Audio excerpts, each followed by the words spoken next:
The power of podcasting. Why podcasting is your next step. According to a famous author, you can't find your voice if you don't use it. Austin Kleon. Each of us has a unique message and a unique voice we can bring to the world. Most of us don't respect ourselves enough to believe that our voices matter. Take some time to ask yourself this question. Whose life could I change just by sharing my life with them? Embracing the power of podcasting. Why podcasting is your next step.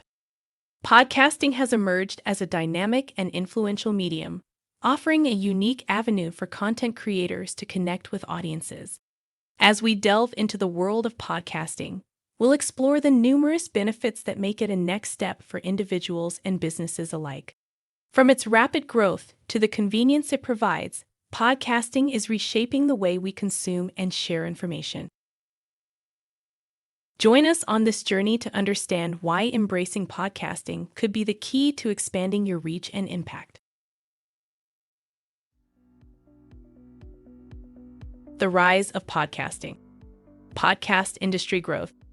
Your voice can change the world. Barack Obama. According to industry reports, the podcasting industry is projected to continue its rapid growth, with an expected increase in the number of active podcasts and episodes. According to a report by Statista, the popularity of podcasting has been on the rise in the United States. In 2006, only 22% of the adult population was aware of podcasting, but by 2022, this figure had risen to 79%. In 2021, over 82 million people listened to podcasts in the U.S., and this number is expected to increase to over 100 million listeners by 2024.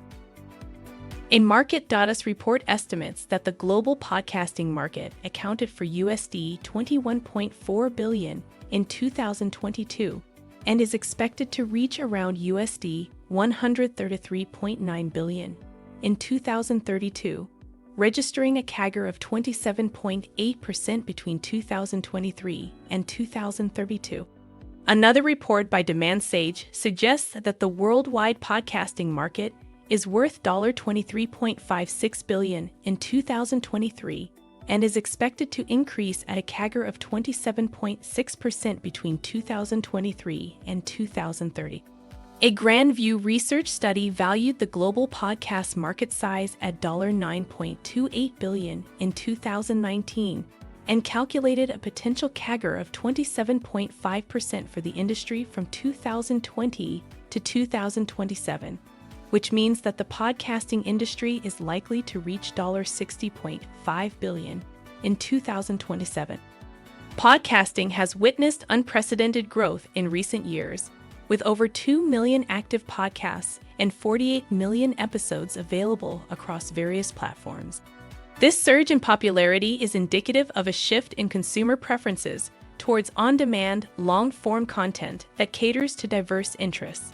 Whether you're into education, entertainment, or business, there's a podcast for everyone.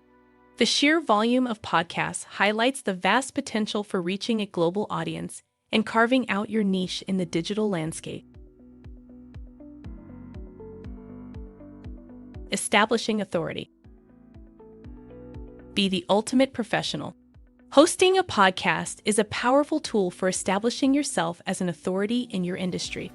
Through insightful commentary, interviews with experts, and the sharing of valuable knowledge, you position yourself as a thought leader. As listeners consistently hear your voice and perspective, builds trust, and you become a go-to source for information. This authority not only benefits your personal brand, but also contributes to the credibility of your business or venture.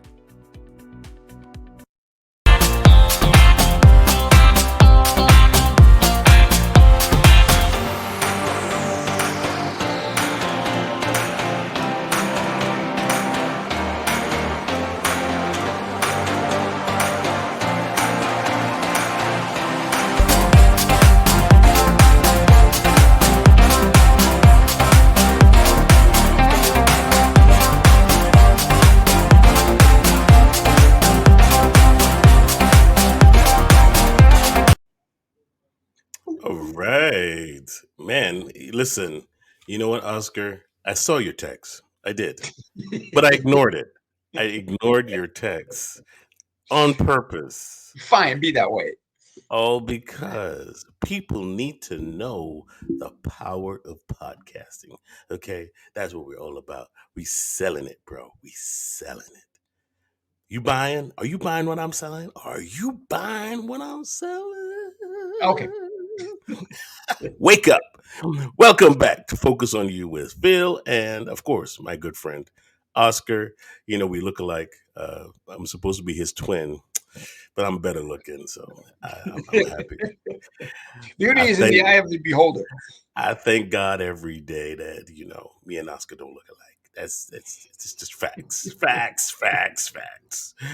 But man, it's great to be here, Oscar. Guess what it is? Guess what it is? Guess what it'd be like? It's Thursday.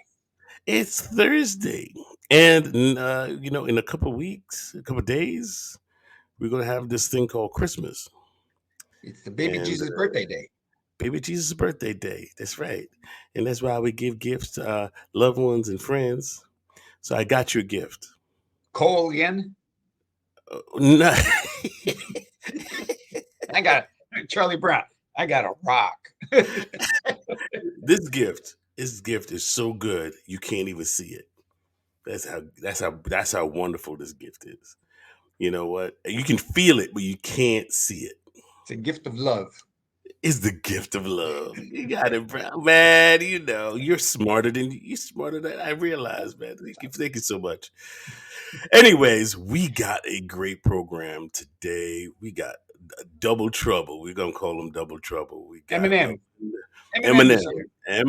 Eminem, Melinda Brown, and Marjorie Mair-Riley up in the house doing a double feature just before the Christmas week. We ain't gonna be here next week, so uh, we're gonna be enjoying our families and stuff. So we figured we'd give you a double feature this week. All right.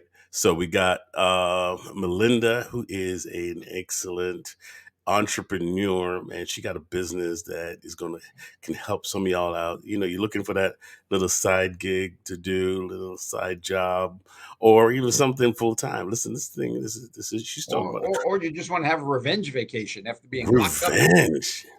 Oh yeah, Revenge you know what I'm vacation. saying? You want to figure out how to do it, the best way to do it. This is the woman to speak to because she got some information for y'all. So we're gonna give her her 5 minutes or her 30 seconds, whichever one comes first. 30 seconds or 5 minutes. I don't know. I mean, we're gonna have to count, but you put a timer up, Oscar, so that Got it. this way we could we could time her. But here we go. Melinda, you are in the house. Come on in, Melinda. What's Oh my up? God. Good afternoon, you guys. You guys are crazy.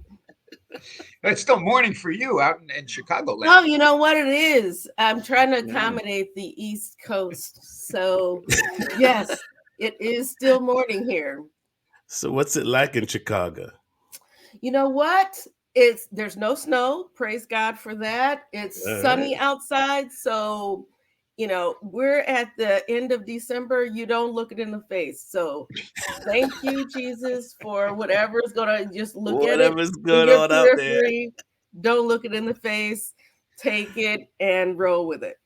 You don't Word. need any of those atomic blasts or whatever they call them that froze. I remember one year, the lake right next to you was 97% frozen over. That was brutal. Yeah. You could freeze lemonade out there. That's you can make a nice little lemonade, put it outside, shut off the freezer, and just enjoy that. So, Melinda, listen, we want you to tell the folks. Listen, I know there's a ton of folks getting ready to do their thing, go see family in, California and all over the world or whatever. What's your advice for them? And also tell them a little bit about your business and how they can get involved in that. Okay, great. Well, you know what? One of the tips that I tell people, especially, okay, right now we've got, It's holiday travel, right? Holiday travel season.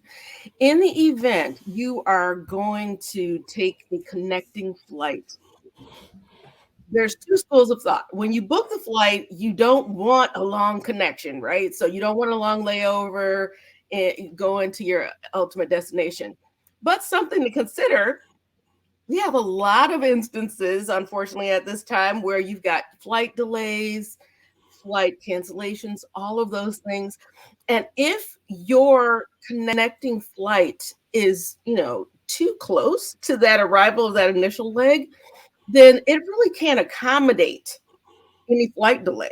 So I would definitely say keep that in mind as you're booking your flights, regardless of where you're going or when you're going, whether it's holiday travel or post-holiday travel. Just really, especially at this time, until they hire more, pilots and staff, then you really should really consider having a little bit longer of a layover. Just accommodate that in your travel schedule. It might prove very beneficial to you and not having to get stuck in that midway point because your flight was delayed. That'll make your layover a lot longer. Who've had that as a problem. So it's something to really consider. If you can't get a direct flight, really consider having just a little bit of padding in your layover. Yeah, I was just going to say that makes your layover a lot longer if you miss your flight, because instead of a 1 hour layover, it's we're not flying again until tomorrow layover. Yeah. Exactly. That's one thing I hate is the layovers because, especially when your flight gets canceled and you're in the middle of Alaskan airport, and you're making that trip all the way across the world, and somebody says, "Well, this is going to be a while, guys. So get your blankets out." Been there, done that.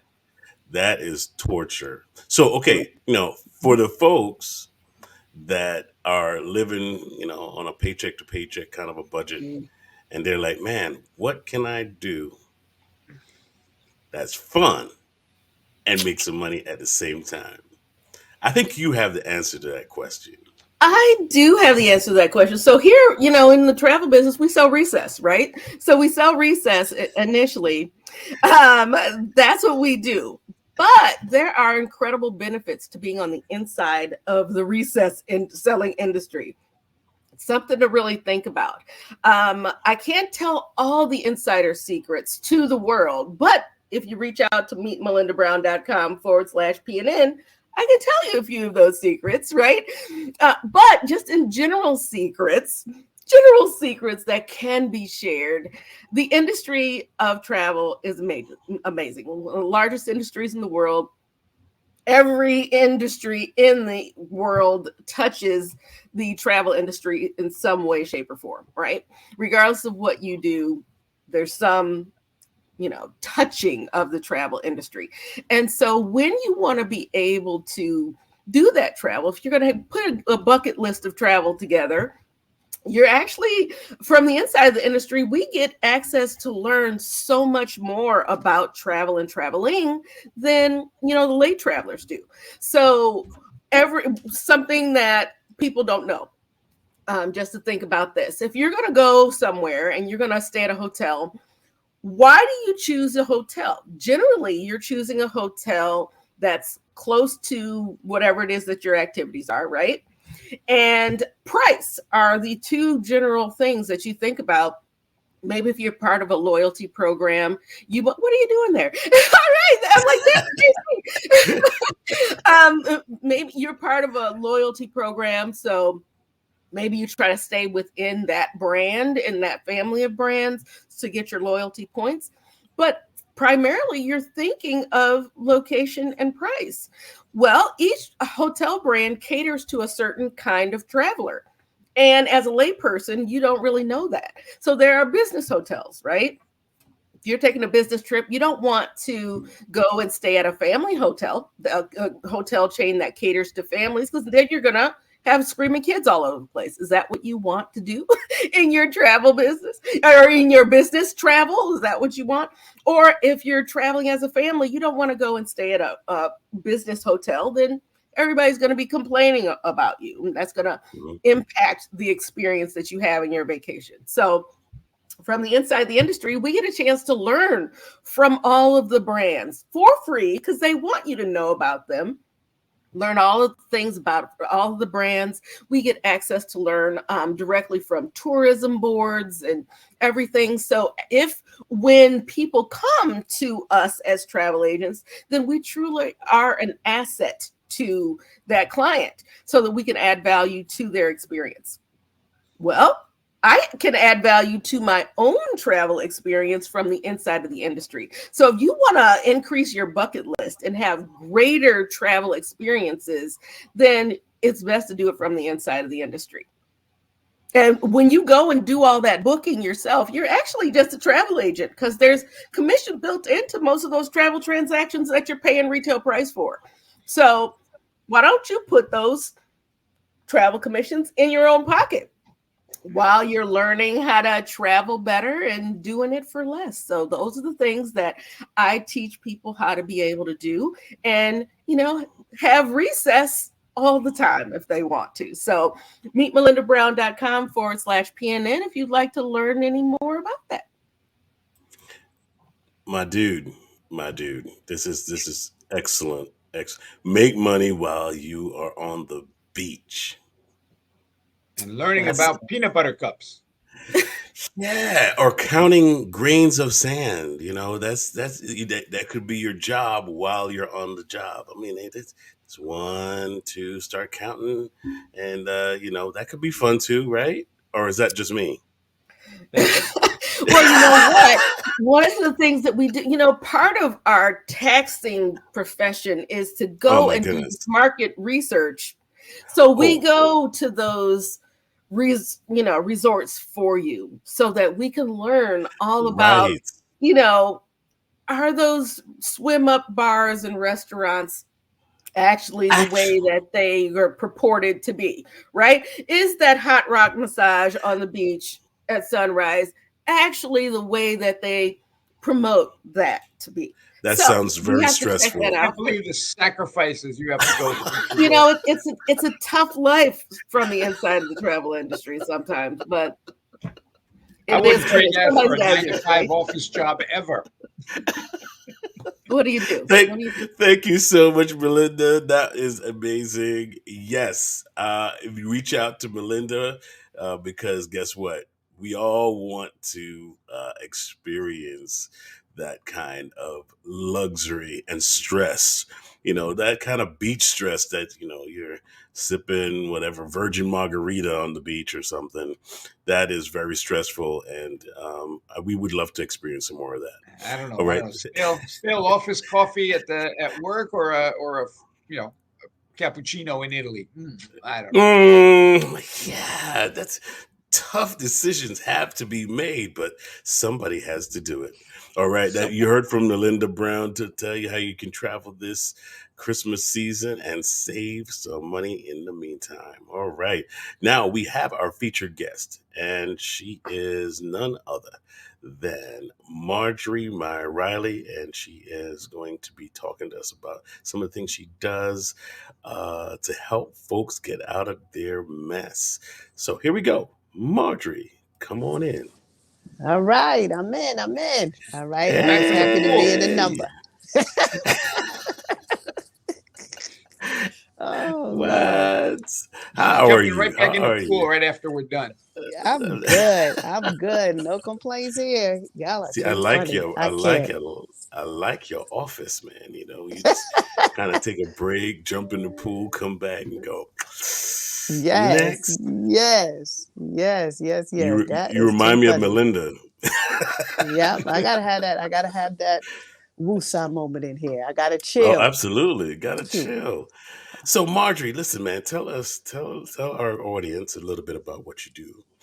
And okay, so I do a whole lot. So, by profession, I am a licensed mental health therapist and also a consultant for mental health.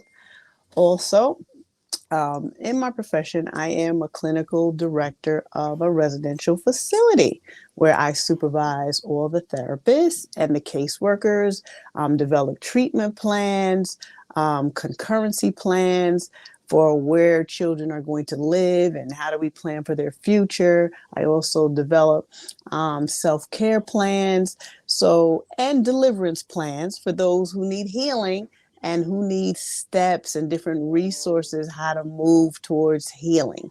So I do a lot. I do family therapy sessions in which we process a lot of the dysfunctions that happen in families, a lot of the unspoken things that people don't want to talk about, and just like, let's just sweep this under the rug and just keep it moving. I have those hard and difficult conversations that people generally don't know how to have, but I guide them in having that to facilitate healing. I also have my website, mmrministries.com, where, people can come and book sessions, individual sessions, group therapy, coaching, whatever the need is. I am there to facilitate your healing and to build you up and to shift you into your purpose. You know what I mean? So I do a lot. I also public speak. I go to different events and I speak about therapy and healing therapy and how God wants us to be whole, and that therapy is not a stigma in the church, that therapy is a part of the healing process to get to those roots and those issues of trauma and pain and the things that have happened to us that we do not know how to get through. So I think it's important that we need the Bible, we need Jesus, and a lot of our folks need therapy. I like how you put that together. Listen, we need Jesus and we need therapy. That's a fact. It's a group project.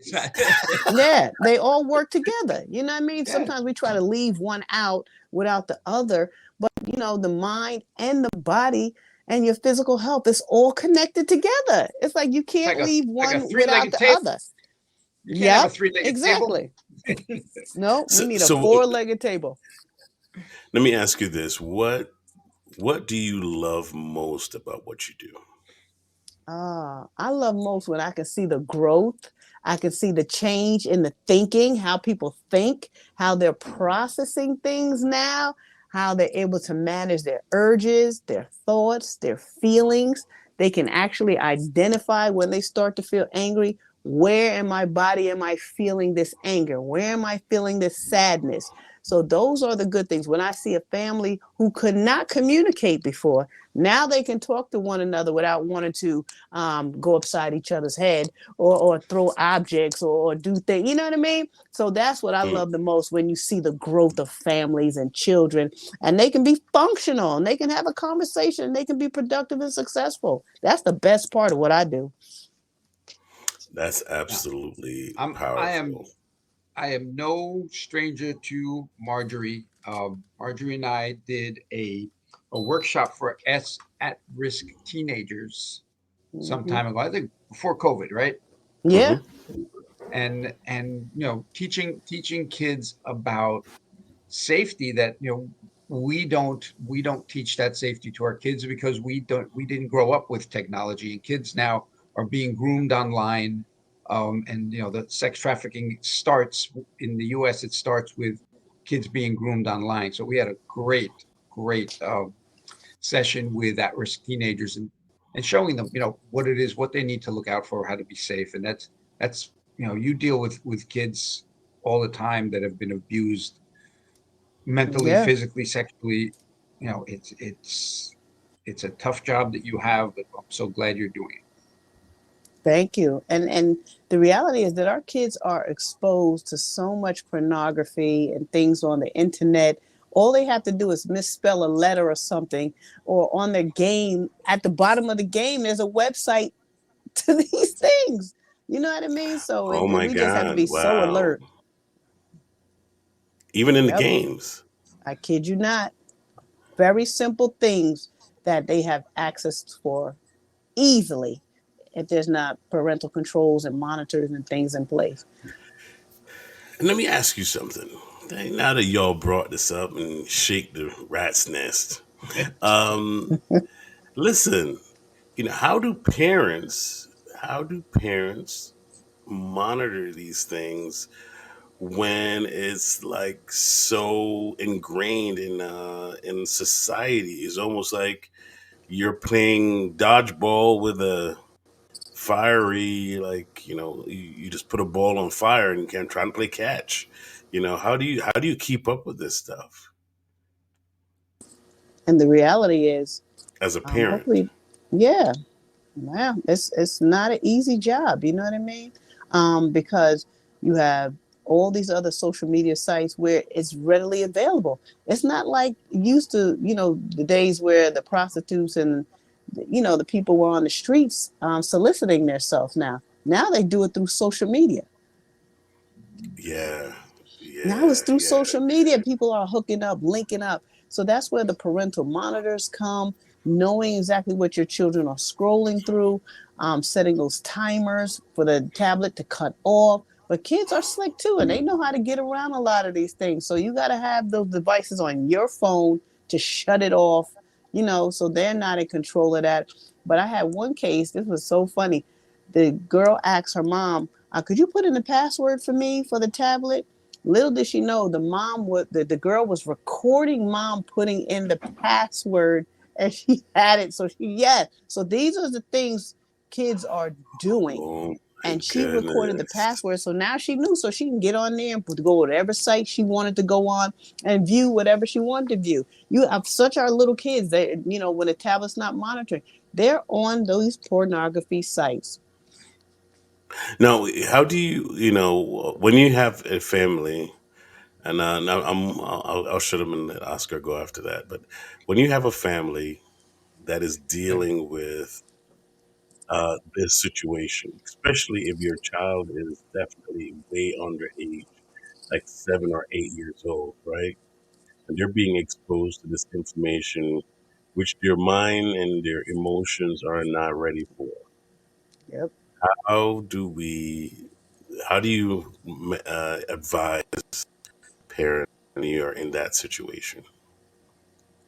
It broke up a little bit, but I think that's where we have those open and honest conversations without the blaming, without the shaming, you know what I mean? And really be open and talking about some of the dangers and the pitfalls to these sites. And then you have to just, when you're explaining it, it has to be age appropriate and spraying it in a language where little kids can understand, why this site may not be good for them. And put those parental monitors in place because they're little. So they're not really going to know how to navigate through these things. So that's where we come in, and we do our best to protect our kids. Because a lot of times I see parents and people are just giving these kids these tablets and as a mean to give the parent a breather and some space, and they're on them for hours and hours and hours without the proper supervision. So the parents have to take some ownership in the supervision of these tablets and social media and the internet. Yeah, it starts with the family. It starts with the parent or the parents if you have two parents. And Yeah, it's important guardians. to put those family values into them when they're small. So when they have the option, it's their choice to say, no, I don't think this is right because this is the way, I've been brought up. But it's Right, tough. Like you said, parents, when you have two parents, they're both working. So right. basically the laptop is the babysitter. I've seen Yeah. babies in supermarket with the baby chair and the kid is there on a tablet. There's an Instagram video of these toddlers that in their sleep they're scrolling and they're trying to touch Mm-hmm. a phone that isn't there. So it's really affecting them. The technology is affecting them. And like I Yes. said, we didn't grow up with it, so we don't see the danger signals. So, Yeah. we have to prepare ourselves, and Phil has a 2-year old. So, he's like, what am I in for? Already raised one kid. Now it's like 2-year old in It's a this. different world, man. It's a different world. Where It when I is. was Yeah, when I was raising my first child, it wasn't, the internet wasn't as developed. Things weren't as out there as they are now, and we could definitely control information a whole lot more. we could get him in like activities that are, outdoor activities, and it kind of pulls him away from it. And if he was playing a game, we could play the game with him or something like that. But now it's like kids have access to their cell phones, and their friends may know more than they do. And when they get together, they start sharing information. Kids are great networkers, by the way. They don't hide any information from each other. They learn something, they share it, and Right. and that's how it spreads too. Is like, Yep. some of the worst information I ever got in my life was through. That's a fact. And I'm just being honest. I'm being That's a honest. Some of the fact. worst information I got was from my peers, between the ages of 7 and 13. I'm like, come on now. But That's that's a the whole world. fact. And I think Yeah. too, you have to discuss what does healthy sexuality look like too. Hmm. You know what I mean? Have those conversations with your kid on healthy sexuality. If you don't have that, Where'd you go? She keeps popping in and out. So Yeah, no, I got her. I got her. I got her. you got it. Get it. Yeah. oh, okay, yeah, I don't know why I keep Got probably my that. connection on campus. The Phil's got that connection is safety net. He horrible. catches you. Yes, that's good. Yay. Yeah. No, but that's a good point. I mean, Yep. like, gotta be you gotta be engaged, though. Am I right? I mean, and you gotta be vigilant about how to interact with your children and your family around these conversations. And that's why you have your business. Like, let's take a look at this website again. I mean, this is you do some awesome work here. And we are talking about just how the things that you do with people in groups, like families. But what about some of your individual work? Do you work with both men and women, and how does that factor in? Yeah, I do individual sessions. Typically, a lot of the clients that I've gotten um, are surrounded a lot of grief, depression, changes, life changes. So I do that as well. Um, the family sessions I already do in the community as well if needed. So, it's not easy, but it's something that I love to do. Um, I would go like some of the homes or meeting places where, the individual was comfortable meeting, or some are done virtually.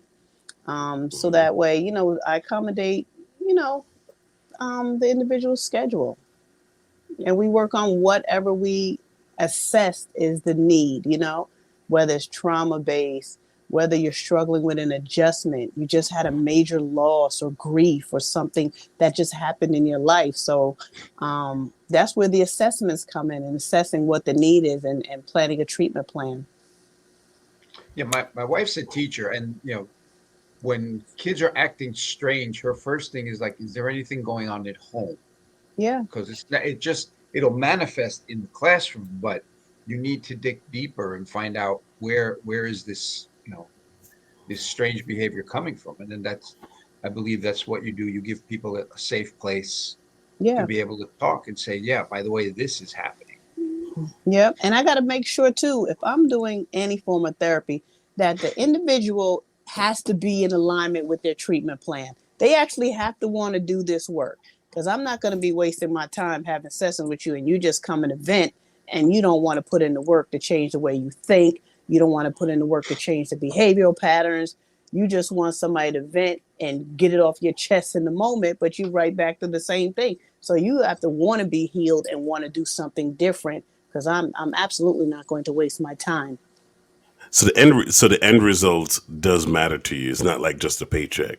Yeah, end result matters, because if you're playing and you're not therapeutically aligned with the interventions, I will not counsel you. I will send you to somebody else. Mhm. Let's not waste time here. You want Well, yeah. results. What's the point of having counsel if you're not willing to do the work? There's no Right. point. There's no You point. you You You just kind of hanging out. Yeah, right. This is just somebody just to vent to, you know what I mean? Hmm. It's not solution based. So, as we're winding down, we have a couple minutes left. What would be some of the advice you have for maybe a single mom out there? And how can people reach you to, to kind of like make an appointment? I know you have it on your website here, but, Yep. you tell us. Go ahead and tell us. I think it's important that if you need help to recognize that you can get help, that you don't have to struggle by yourself. You don't have to play Superwoman or Superman. You know what I mean? That if you are struggling with your emotions, if you are struggling to just day to day and it's impacting your function, to get help. And my email, the best way to reach me is through my email, which is mriley70@icloud.com.